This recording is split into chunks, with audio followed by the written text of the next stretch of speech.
The courtroom air crackled thick with whispers and veiled glances. All eyes were on the woman in the witness stand.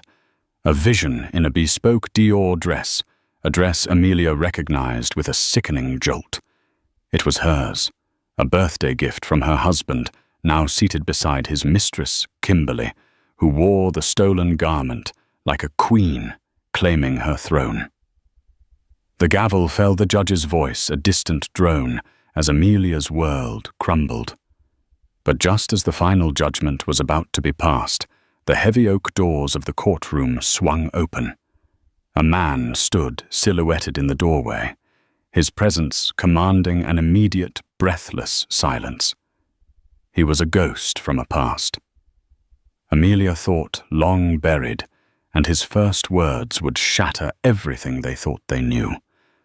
The chill of the courtroom wasn't just from the overzealous air conditioning. It was the icy dread coiling in Amelia's stomach. She sat at the plaintiff's table, her lawyer a harried man named Mr. Peterson shuffling through papers that seemed to shrink with every rustle. Across the aisle, her husband, Richard Donovan, oozed a smug confidence that made her skin crawl. And beside him, preening under the courtroom lights, was Kimberly Sinclair. Kimberly. The name itself was a venomous whisper in Amelia's mind. Today, Kimberly had outdone herself. She was wearing the dress. Not just any dress. It was a one-of-a-kind Christian Dior, a deep sapphire blue silk that had been Amelia's 35th birthday present from Richard. He'd told her she was his queen, his everything, as he'd fastened the delicate diamond clasp at her nape. Now that same dress hugged Kimberly's curves, a blatant, audacious declaration of victory. "She's wearing my dress, Mr. Peterson." Amelia whispered, her voice trembling. "I know, Amelia. It's a power play, a despicable one." "Try to ignore it," he murmured back, his focus on the judge. A stern-faced woman named Judge Harrington. Ignore it. How could she ignore the public spectacle of her own life being stolen and worn by another woman? The dress was a symbol of everything she had lost: her marriage, her home, her dignity. Richard and Kimberly were fighting to leave her with nothing, claiming she had been a frivolous, spendthrift wife who contributed nothing to their marital assets. It was a lie, a carefully constructed narrative to strip her of her rightful share. Richard's lawyer, a shark in a tailored suit named Bartholomew, was painting a vivid picture of Amelia as a gold digger. He presented credit card statements, receipts for expensive suit treatments, and vacation photos, all twisted to look like reckless spending rather than the shared life of a wealthy couple.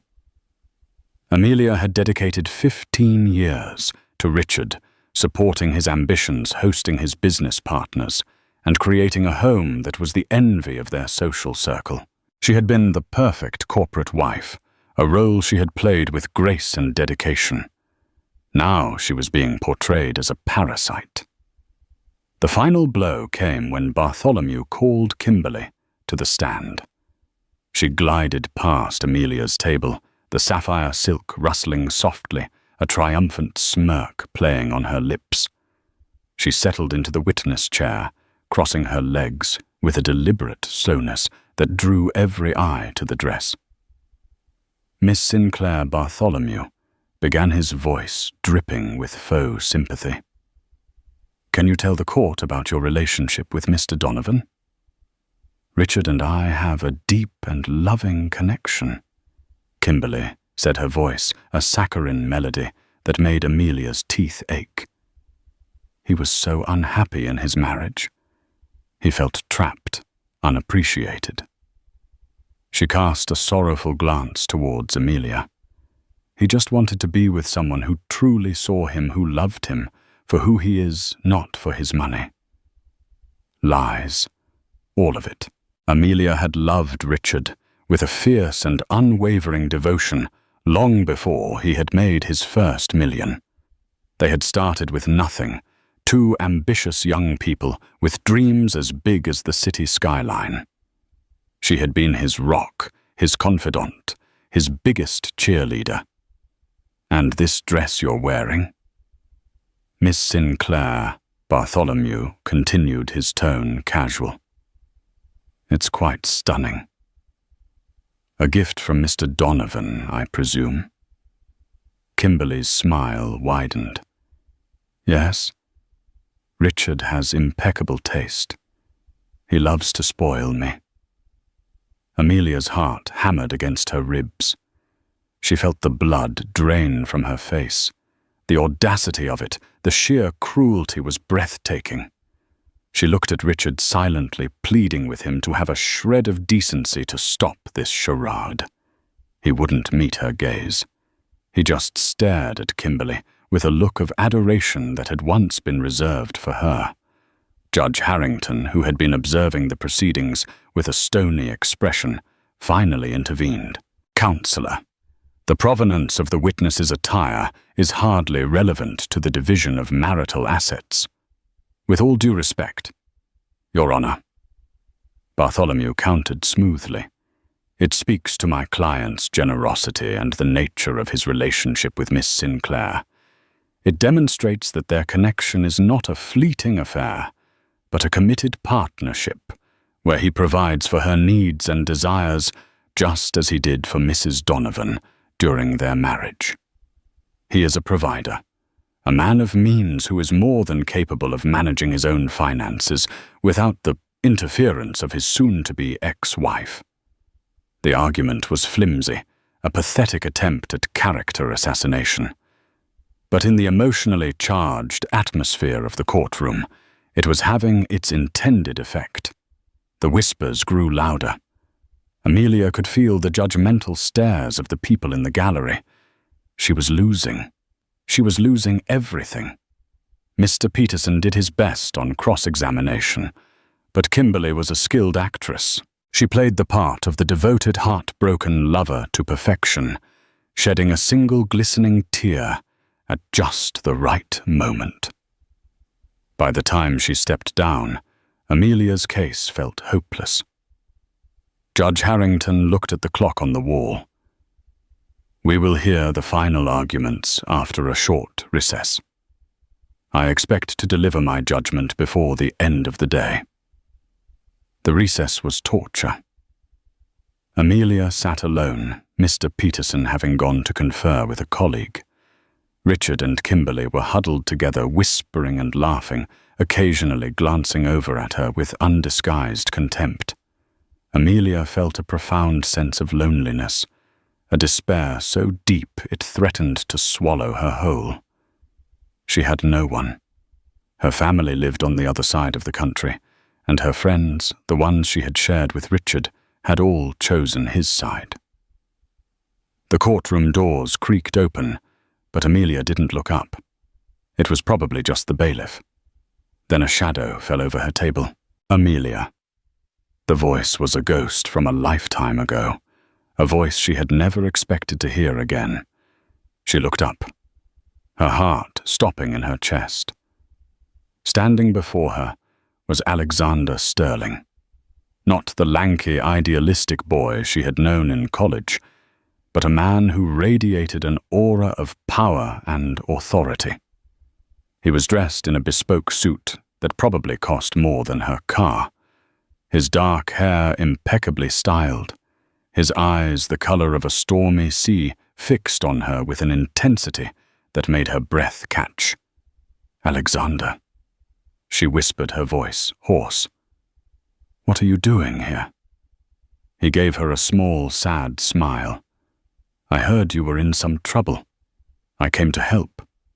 Before Amelia could process his words, Judge Harrington re-entered the courtroom, and everyone rose.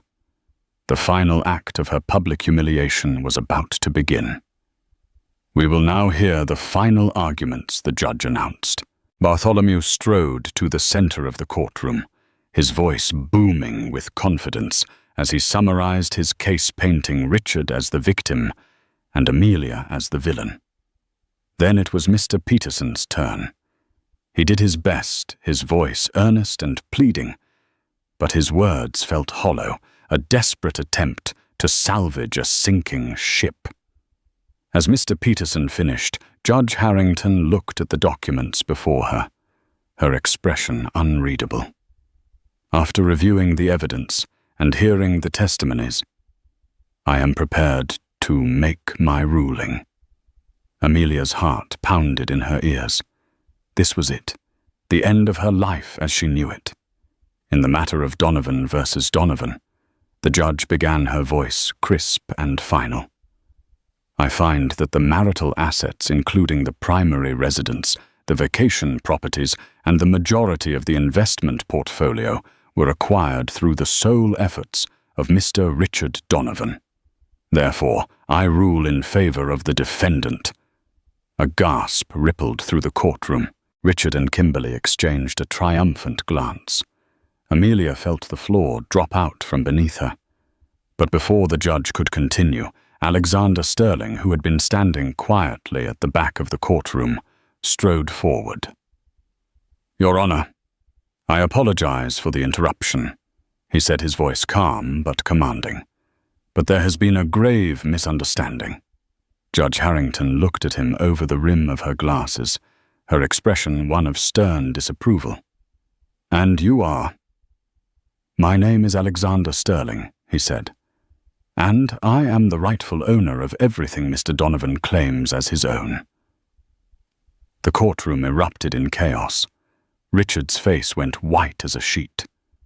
Kimberly's jaw dropped, and Amelia could only stare at Alexander, her mind reeling in disbelief.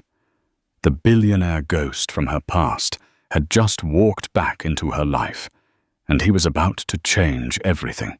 15 years earlier, Amelia had stood on the sun-drenched steps of a small, ivy-covered chapel, her hand in Richard Donovan's. He was a man with a hunger in his eyes, a relentless ambition that both thrilled and terrified her. They had met in a crowded city bar, a chance encounter that felt like destiny. He was a junior stockbroker with dreams of conquering Wall Street, and she was a budding art curator with a passion for beauty and a quiet strength he found captivating. One day, he had whispered to her on their third date as they looked out over the glittering city from a rooftop bar, "All of this will be ours." She had believed him. She had believed in him. She had given up her own career aspirations to support his pouring her energy into creating a life for them. A home that would be a sanctuary from the cutthroat world he was so determined to conquer. The first few years were a whirlwind of long hours and take-out dinners eaten on the floor of their tiny apartment. Amelia became his sounding board, his strategist, his unwavering support system. She proofread his reports, helped him prepare for presentations, and hosted dinner parties for his superiors, charming them with her intelligence and grace. And as Richard's career soared, so did their lifestyle. The tiny apartment gave way to a sprawling penthouse overlooking Central Park. The takeout dinners were replaced by reservations at the most exclusive restaurants in the city. Their life became a gilded cage, a beautiful prison of social obligations and corporate events. Amelia played her part to perfection. She was the epitome of the elegant, supportive wife. She managed their homes, organized their social calendar, and curated an art collection that was the envy of their peers. But somewhere along the way, she had lost herself. The vibrant, passionate art curator had been subsumed by the polished, perfect Mrs. Donovan. The cracks in their marriage began to appear slowly. Hairline fractures that Amelia tried to ignore. Richard became more distant, more consumed by his work. The late nights at the office became more frequent, the business trips longer. The easy intimacy they had once shared was replaced by a polite formality. Amelia tried to talk to him to bridge the growing chasm between them, but he would always dismiss her concerns with a wave of his hand. "Don't worry, darling. Everything's fine. I'm just under a lot of pressure at work." She wanted to believe him. She clung to the memory of the ambitious young man with the hungry eyes, the man who had promised her the world. But deep down, she knew that something was wrong. The first time she saw the name Kimberly Sinclair was on a credit card statement, a charge for a ridiculously expensive lingerie set from a boutique Amelia had never heard of.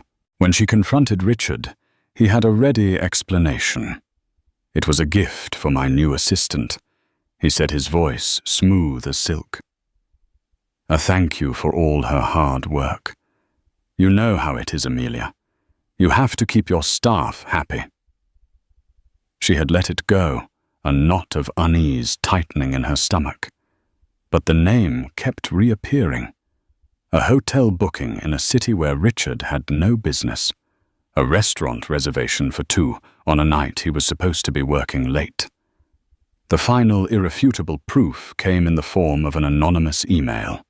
It contained a single attachment, a photo of Richard and Kimberly, their arms wrapped around each other, kissing on a sun-drenched beach. The date stamp on the photo was from a week ago, a week when Richard was supposedly at a business conference in Tokyo. The betrayal was a physical blow, knocking the air from her lungs. The life she had so carefully built, the gilded cage she had willingly inhabited, was a lie. The confrontation was explosive. Richard, for the first time in their marriage, dropped the charming facade. He was cold, ruthless, and utterly unapologetic. "What did you expect, Amelia?" he had sneered, his voice dripping with contempt. "Did you really think I would be content with a passionless, sterile marriage forever? Kimberly gives me what you can't. She's exciting. She's alive." His words were like daggers, each one piercing her heart. She had given him everything, and he had thrown it back in her face. The divorce proceedings were a brutal, soul-crushing experience. Richard, with his high-powered legal team, was determined to leave her with nothing. He froze their joint bank accounts, cancelled her credit cards, and filed a petition to have her evicted from their home. He painted her as a mentally unstable, emotionally volatile woman, using her grief and heartbreak against her. He twisted her every word, her every action to fit his narrative. He was a master manipulator, and Amelia, in her shattered state, was no match for him. The day of the court hearing, Amelia felt a sense of numb resignation. She had fought as hard as she could, but she knew she was going to lose. Richard had all the power, all the resources. He had already won. And then Kimberly had walked into the courtroom, wearing her dress. The final cruel twist of the knife. It was a calculated move, designed to humiliate her, to break her completely. And it had almost worked. As she sat in the courtroom, listening to the judge begin to read the verdict, a part of her had already given up. She had closed her eyes, ready for the final blow. But then the courtroom doors had opened, and Alexander Sterling had walked in. Alexander. Her Alex. The boy she had loved with all the fierce, unbridled passion of her youth. They had been inseparable in college, two idealistic dreamers who believed they could change the world. They had planned a future together, a life filled with art and love and adventure. But life had gotten in the way. A family tragedy had forced Alexander to drop out of college and move to the other side of the world. They had promised to stay in touch, but the letters had become less frequent, the phone calls shorter. Eventually the silence had stretched into years, and Amelia, with a broken heart, had moved on. She had never forgotten him, though. He was a ghost in the back of her mind, a reminder of a life she could have had. And now he was here in the flesh, a man who looked at her with the same intensity she remembered from all those years ago. His words to the judge echoed in her ears, a lifeline thrown to her in the midst of her drowning despair. "I am the rightful owner of everything Mr. Donovan claims as his own." It was a preposterous claim, an impossible twist in an already unbelievable story. But as Amelia looked at the stunned ashen face of her husband, a flicker of hope, the first she had felt in months, ignited in her heart. Perhaps her life wasn't over after all. Perhaps it was just beginning. Kimberly Sinclair was a creature born of ambition and desperation. She hadn't always been the polished, predatory woman who now sat beside Richard Donovan, a stolen dress her armor, and a triumphant smirk her weapon. Her story began in a small, forgotten town in the Midwest, a place where dreams went to die, and the only escape was a one-way bus ticket. Her father was a man with a heavy hand and a thirst for cheap whiskey. Her mother, a woman worn down by years of broken promises and faded hopes. Kimberly had learned early on that the only person she could rely on was herself. She was smart, beautiful, and possessed a chameleon-like ability to become whatever people wanted her to be. She had clawed her way out of poverty, working 2 jobs to put herself through community college, her eyes fixed on the glittering prize of a life far away from the dust and despair of her childhood. She moved to the city with a fierce determination to succeed, to erase the shame of her past and reinvent herself as a woman of power and influence. Her first job was as a receptionist at a small, struggling brokerage firm. It was there that she first laid eyes on Richard Donovan. He was a rising star, a man with a magnetic charisma and a ruthless ambition that mirrored her own. She saw in him a kindred spirit, a fellow traveler on the path to power. She made it her mission to get his attention. She studied him, learned his habits, his likes and dislikes. She became the perfect assistant, anticipating his every need, her efficiency and intelligence making her indispensable. She was a master of subtle seduction. Her compliments always perfectly timed her touch, lingering just a moment too long. It didn't take long for Richard to notice her.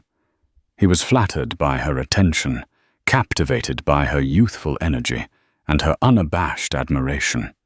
He was a man who craved adoration, and Kimberly provided it in abundance.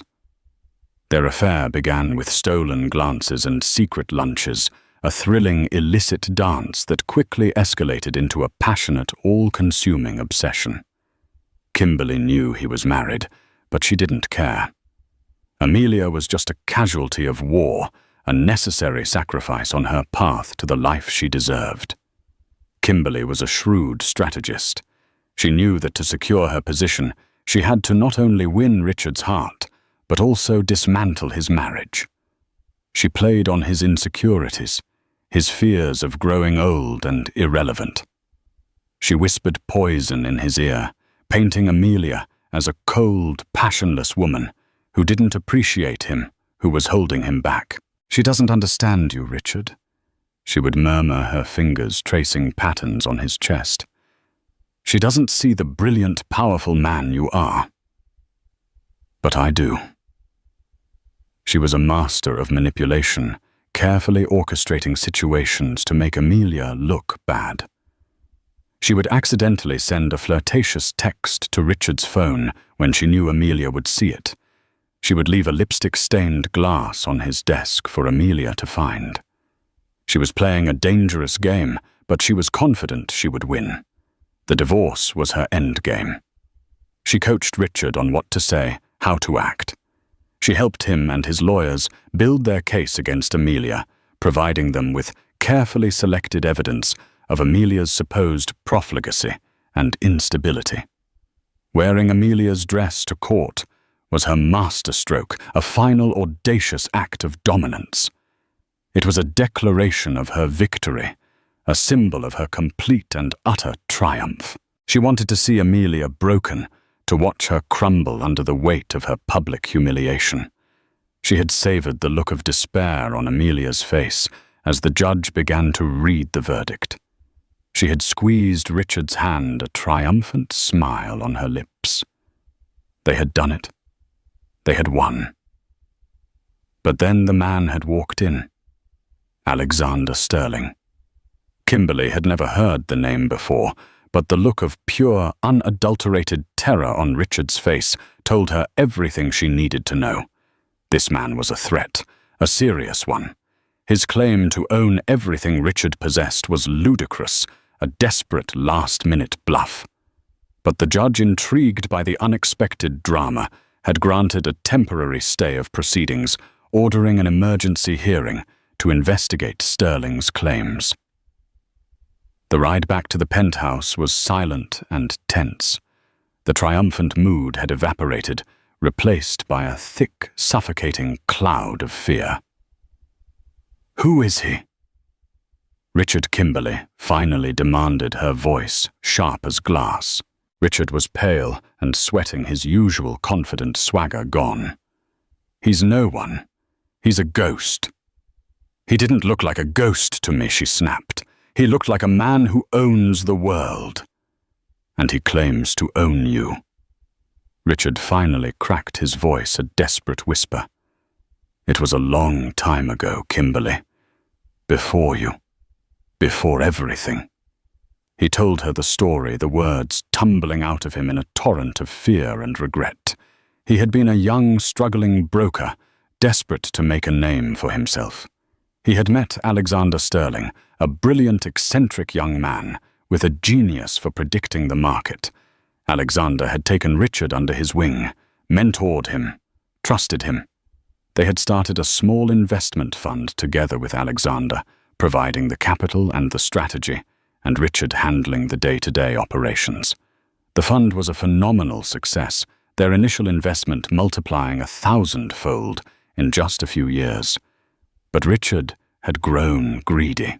He saw the immense wealth they were accumulating, and he wanted it all for himself. He had devised a plan, a complex web of shell corporations and fraudulent transactions to systematically siphon the money out of the fund and into his own private accounts. He had betrayed his friend, his mentor, the man who had given him his start. He had left Alexander with nothing, believing he had gotten away with it. He had built his entire empire on a foundation of lies and theft.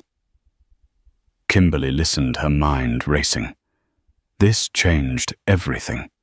Her entire future, the life she had fought so hard for, was built on stolen money. If Sterling could prove his claims, Richard would be ruined. And so would she. But Kimberly Sinclair was not a woman who gave up easily. She had come too far, fought too hard to let it all be taken away from her. "We fight," she said, her voice low and determined. "We fight him with everything we've got. We deny everything. We say he's a liar, a fraud. We destroy him." She was a cornered animal, and she was ready to do whatever it took to survive. She had played the game of manipulation and deceit to get what she wanted, and she was not about to let a ghost from Richard's past unravel her carefully constructed world. The battle for the Donovan fortune was about to begin, and Kimberly Sinclair was ready for war. She had clawed her way up from nothing, and she would be damned if she was going back. She would lie, cheat, and steal to protect her position. She had done it before, and she would do it again. She was a survivor, and she would survive this. Whatever the cost. The name Alexander Sterling was whispered in the hallowed halls of international finance, with a mixture of awe and fear. He was a phantom, a myth, a man who had built a global empire from the ashes of a devastating betrayal. He was a recluse, a man who valued his privacy above all else, his face rarely seen, his voice rarely heard. But those who knew him, the select few who had earned his trust, knew the story behind the legend. They knew about the boy who had lost everything, the young man who had been left for dead by the one person he had called a friend. Alexander's vow of revenge had been forged in the crucible of that betrayal. He had been a young, idealistic genius, a man who saw the world not in terms of dollars and cents, but as a complex, beautiful puzzle waiting to be solved. He had a gift, an uncanny ability to see patterns where others saw only chaos. The financial markets were his playground, a symphony of numbers that he could conduct with effortless grace. He had met Richard Donovan in a crowded coffee shop, a chance encounter that would alter the course of both their lives. Richard was ambitious and charming, with a hunger for success that Alexander, in his youthful naivety, had mistaken for passion. He had seen a kindred spirit, a partner to help him bring his revolutionary ideas to life. He had trusted Richard completely. He had given him everything: his ideas, his money, his friendship. He had been the architect, the visionary, while Richard was the builder, the one who would execute their shared dream. The betrayal, when it came, was swift and brutal. Richard, consumed by a greed that Alexander had failed to see, had systematically dismantled their empire, stealing not only the money, but also Alexander's identity, his future. He had vanished without a trace, leaving Alexander with nothing but the bitter taste of deceit and a mountain of debt. The years that followed were a living hell. Alexander was hounded by creditors, his name dragged through the mud. He lost everything: his home, his reputation, his faith in humanity. He was a ghost, a man erased from his own life story. But in the depths of his despair, a new resolve was born. He would not be defeated. He would not let Richard Donovan win. He would rebuild his life not for the sake of wealth or power, but for the sake of justice. He would reclaim what was rightfully his, and he would make Richard pay for his sins. He had started again from scratch with nothing but his brilliant mind and an unquenchable fortissimo in his soul. He worked tirelessly, relentlessly, his singular focus on his ultimate goal. He built a new empire, a fortress of wealth and power, so vast and impenetrable that it dwarfed anything Richard Donovan had ever dreamed of. He had kept a close watch on Richard over the years, tracking his rise, his marriage to Amelia, his decadent lifestyle. He had waited patiently for the perfect moment to strike. He was a predator stalking his prey, his vengeance, a dish best served cold. He had learned about the divorce, about Richard's cruel and calculated campaign to destroy Amelia. He had seen the public notice for the court hearing, and he knew that his moment had finally come. He had not seen Amelia since college, but he had never forgotten her. She was a luminous memory, a symbol of a life he could have had, a life that Richard had stolen from him. He remembered her kindness, her intelligence, her quiet strength. He knew that she was the innocent victim in Richard's web of deceit, and he was determined to save her. Seeing her in the courtroom, so pale and defeated, had ignited a protective fury in him.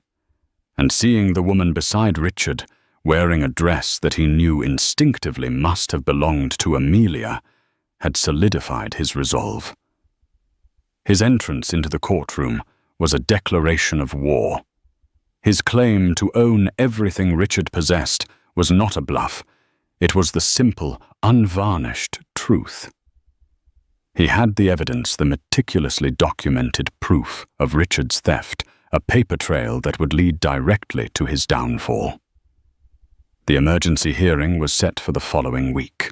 It would be a battle of titans, a clash of empires, built on a foundation of friendship and betrayal. Alexander and his legal team, a formidable group of the best lawyers money could buy, worked around the clock preparing their case. They compiled a mountain of evidence, bank records, forged documents, sworn affidavits from former employees who had witnessed Richard's fraudulent activities. But Alexander knew that this was more than just a legal battle. It was a psychological one. He knew Richard, his weaknesses, his fears. He knew that Richard was a coward, a man who would crumble under pressure. He arranged a meeting with Amelia. He wanted to see her, to talk to her, to prepare her for the storm that was about to break. They met in a private suite at a luxury hotel, a neutral ground far away from the prying eyes of the media. Amelia was nervous, her hands trembling as she clutched a cup of tea. "I don't understand, Alexander," she said, her voice barely a whisper. "How can you own everything Richard built his company from the ground up?" Alexander looked at her, his eyes filled with a deep, long-buried sadness. "Richard didn't build anything, Amelia. He stole it. He stole it from me." He told her the whole story, from the very beginning. He spared her no detail, laying bare the full extent of Richard's treachery. Amelia listened, her initial disbelief giving way to a sickening sense of horror. The life she had known, the man she had loved, was a lie. Her entire marriage had been built on a foundation of stolen money and deceit. She felt a wave of nausea wash over her. She had been a fool, a blind, trusting fool. "Why didn't you come forward sooner?" she asked, her voice choked with tears. "I had to be patient," he said, his voice gentle. "I had to wait for the right moment. I had to be strong enough to fight him and win. For both of us." He reached across the table and took her hand. His touch was warm and steady, a comforting anchor in the swirling chaos of her emotions. "I'm going to destroy him, Amelia," he said, his voice low and intense. "I'm going to take back everything he stole from me. And I'm going to make sure that he can never hurt you or anyone else ever again." In his eyes, she saw not just a desire for revenge, but a deep, unwavering commitment to justice. She saw the boy she had once loved, the idealistic dreamer now, a man of immense power and unwavering resolve. For the first time in a long time, Amelia felt a glimmer of something more than just hope. She felt a surge of strength, a newfound determination to fight for her future. She was no longer the victim. She was a survivor. And with Alexander by her side, she was ready to face whatever came next. The battle was far from over, but for the first time she believed that she could win. The week leading up to the emergency hearing was a maelstrom of legal maneuvering and psychological warfare. The story had exploded in the media, a salacious tale of a jilted wife, a cheating husband, a glamorous mistress, and a mysterious billionaire. The names Donovan and Sterling were on the lips of every news anchor and gossip columnist in the city. Richard and Kimberly were holed up in their penthouse, the walls of their gilded cage closing in on them. The initial bravado had evaporated, replaced by a gnawing, ever-present fear. Richard, usually so suave and in control, was a nervous wreck pacing the floors like a caged animal, his face pale and drawn. Kimberly, on the other hand, was a coiled spring of desperate energy. She had taken charge, her survival instincts kicking into high gear. She was on the phone constantly berating their lawyers, spinning stories to the press, and trying to dig up any dirt she could find on Alexander Sterling. But Sterling was a ghost. His past was a carefully guarded fortress. His present, a web of impenetrable corporate entities. There was nothing to find, no weakness to exploit. The pressure was taking its toll on their relationship. The passionate affair that had been built on stolen moments and shared ambition was crumbling under the weight of their impending doom. Their conversations were laced with accusations and recriminations, their nights filled with sleepless, anxiety-ridden silences. "This is your fault," Richard Kimberly hissed at him one evening, her voice sharp with a venomous fury. You and your pathetic secrets. You've ruined everything." "My fault," he shot back, his voice cracking with a desperate rage. "You were the one who pushed for this divorce, who wanted to bleed Amelia dry. You were the one who wore her dress to court, for God's sake. Did you really think there would be no consequences?" Their love affair, once a source of thrilling illicit pleasure, had become a toxic, suffocating prison. They were two rats trapped on a sinking ship, and they were starting to turn on each other. Meanwhile, Amelia was in a different world altogether.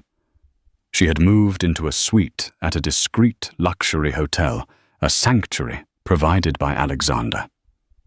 A world away from the media frenzy and the painful memories of her old life. She spent her days with Alexander and his legal team, poring over the evidence, preparing for the hearing. For the first time, she saw the full scope of Richard's deception, the meticulous, cold-blooded way he had planned and executed his betrayal of Alexander. It was a sobering, painful education, but it was also empowering. The more she learned, the more her own strength grew. The timid, broken woman who had sat in the courtroom just a week ago was gone, replaced by a woman with a steely resolve and a newfound sense of purpose. She found herself drawn to Alexander, to his quiet strength, his unwavering determination. There was an unspoken bond between them, a shared history of betrayal by the same man. They were two survivors, two souls who had been irrevocably scarred by Richard Donovan's greed. The night before the hearing, Alexander took her to dinner at a small, secluded restaurant, a place where they could talk without being overheard. "Are you ready for tomorrow?" he asked, his eyes searching hers. "I'm nervous," she admitted, "but I'm not afraid. Not anymore."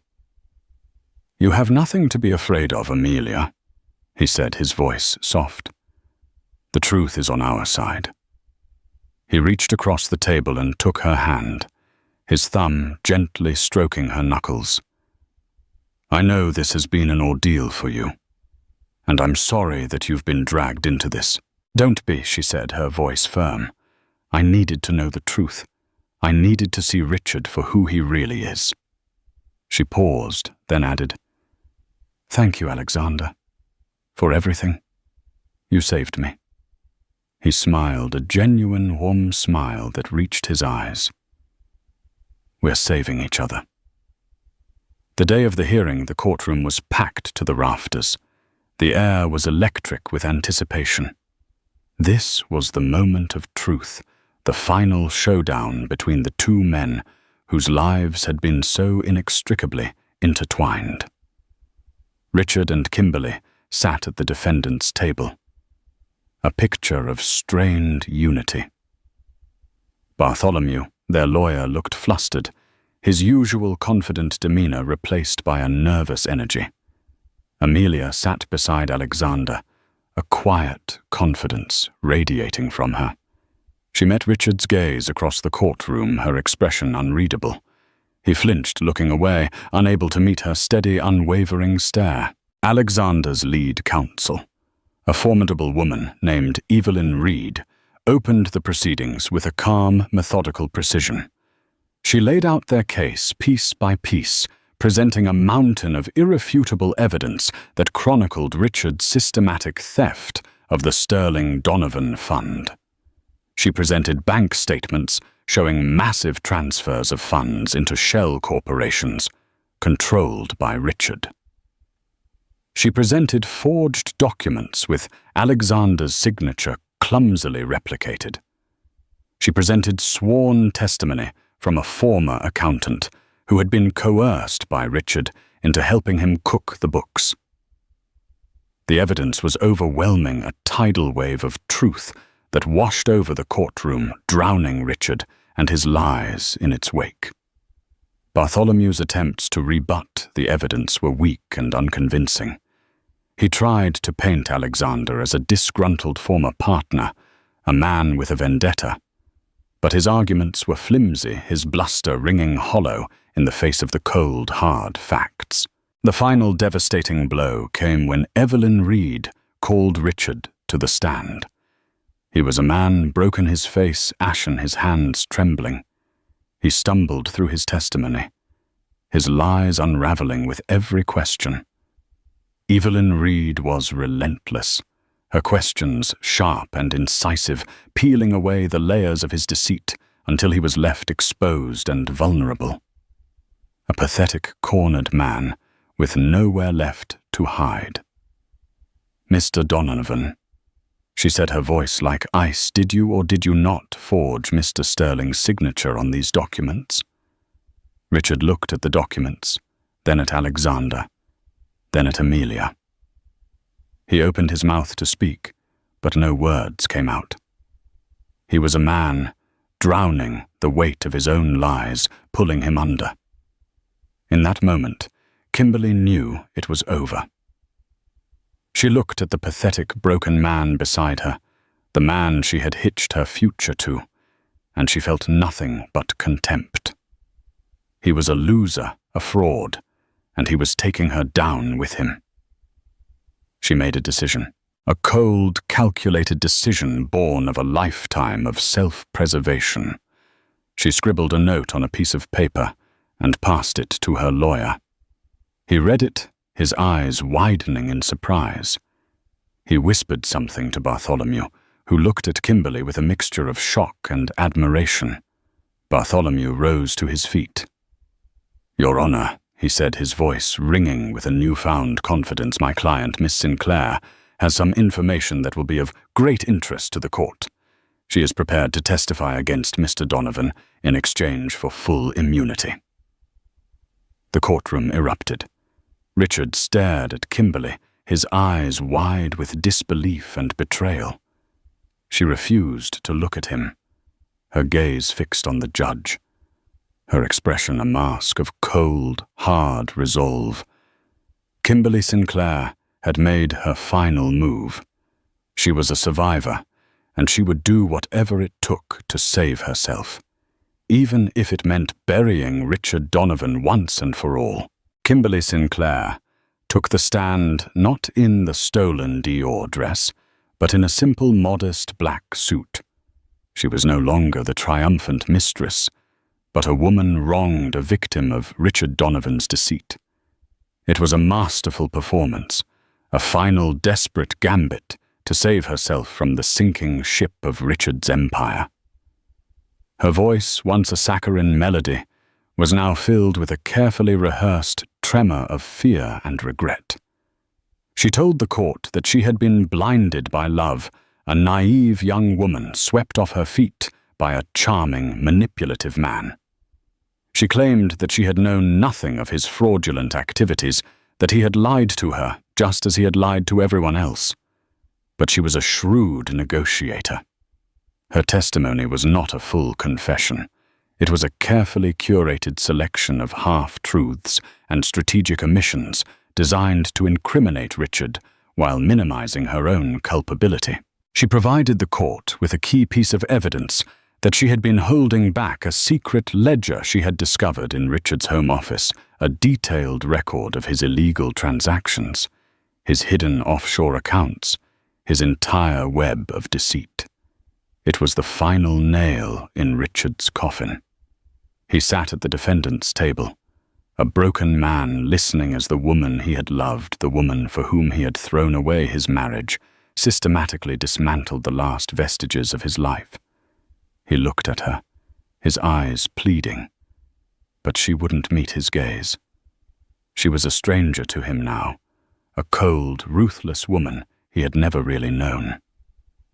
The judge's verdict was swift and decisive. Richard Donovan was found guilty of fraud, embezzlement, and a string of other financial crimes. His assets were frozen. His empire seized his life as he knew it over. He was led out of the courtroom in handcuffs, a once powerful man, now a common criminal. His face a mask of disbelief and despair. He was a king who had lost his kingdom, a man who had flown too close to the sun and had been burned by his own hubris. Kimberly, having been granted immunity for her testimony, walked out of the courtroom a free woman. But her victory was a hollow one. She had saved herself from prison, but she had lost everything else. Her reputation was in tatters, her name synonymous with scandal and betrayal. She was a pariah in the city she had fought so hard to conquer. She had survived, but she was alone, a ghost in the gilded cage she had so desperately craved. Amelia and Alexander watched the drama unfold from the sidelines, a quiet sense of closure settling over them. The battle was over. Justice had been served. In the weeks that followed, the full extent of Richard's crimes was revealed. The Donovan Empire, once a towering monument to wealth and power, was dismantled, its assets liquidated to pay back the creditors and investors Richard had swindled.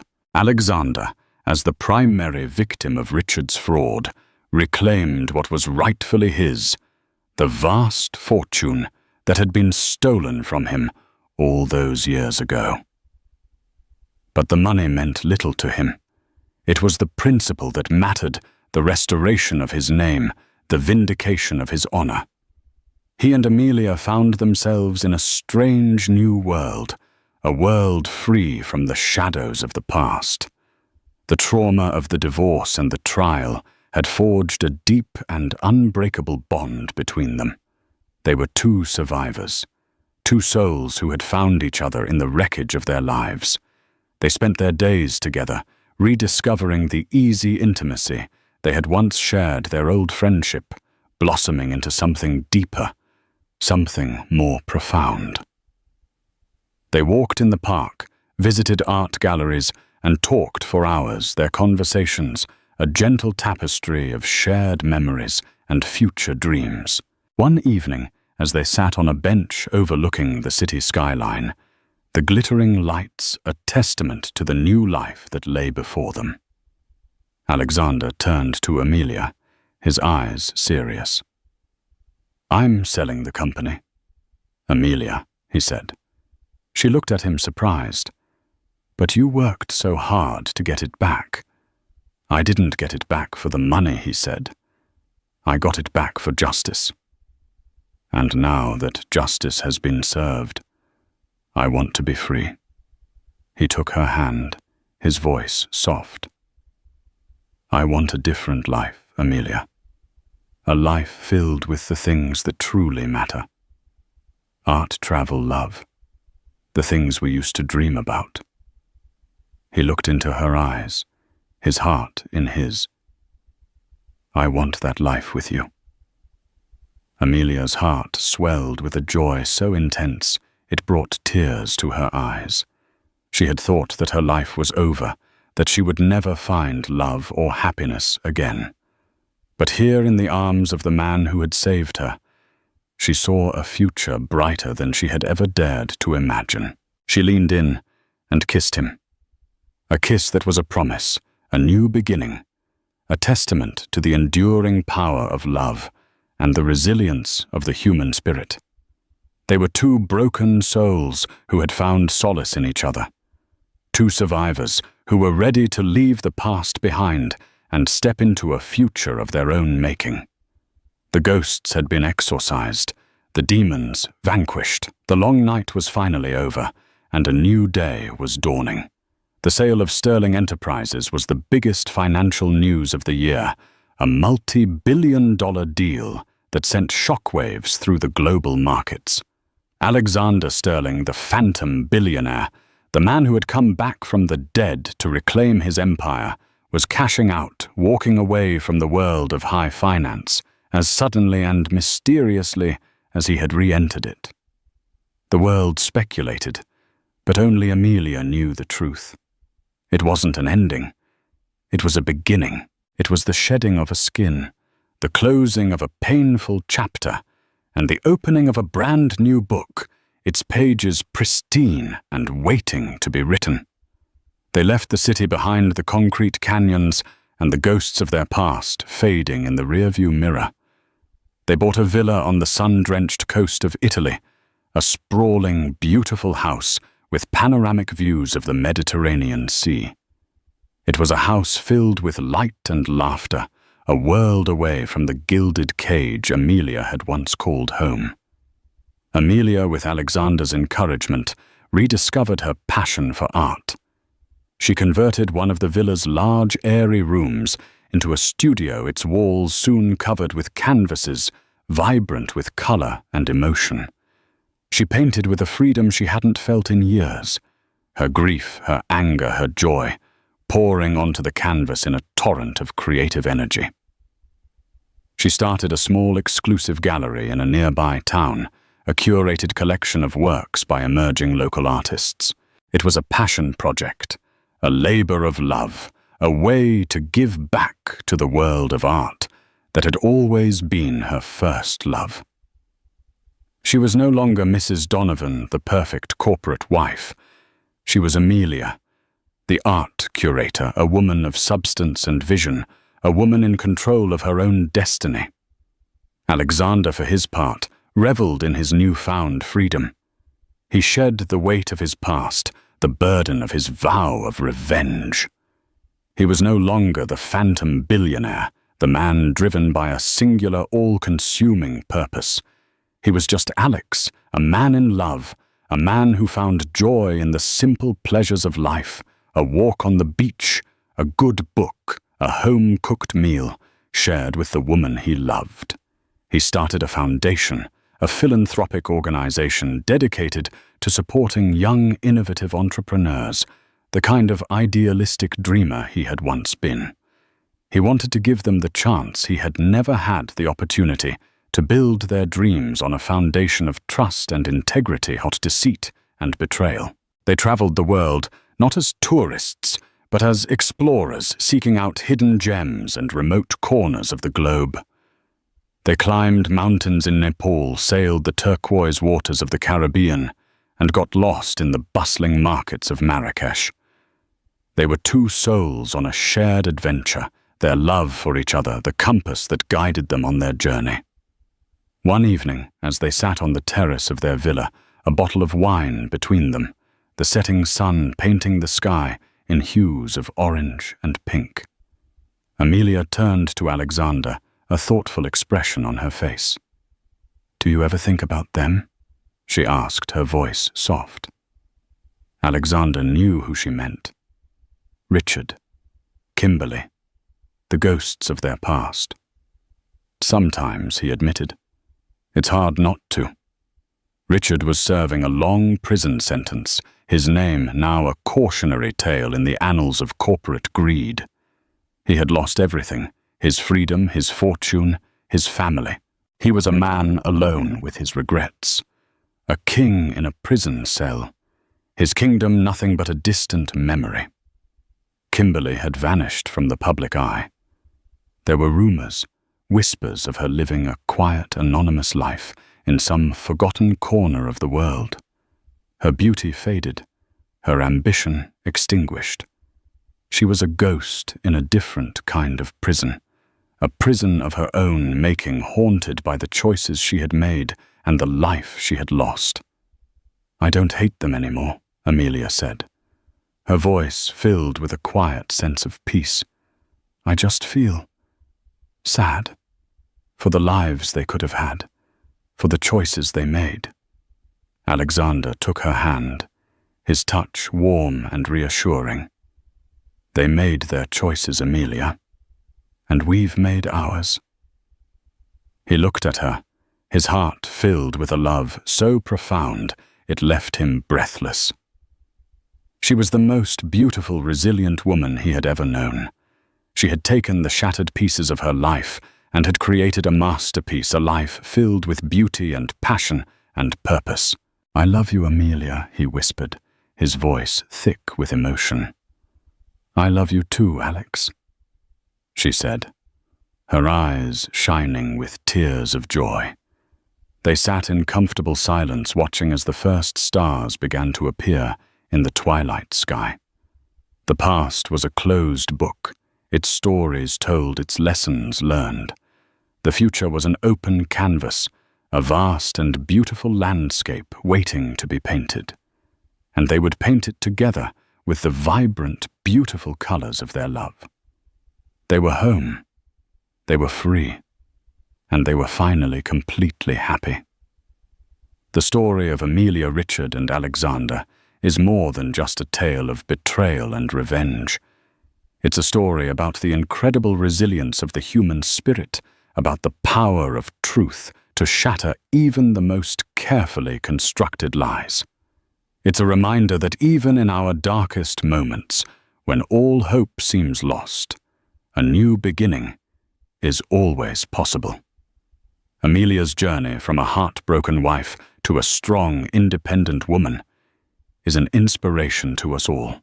If you were moved by her story, if you believe in the power of second chances, then please show your support by liking this video, sharing it with your friends, and subscribing to our channel for more real-life dramas that will touch your heart and soul.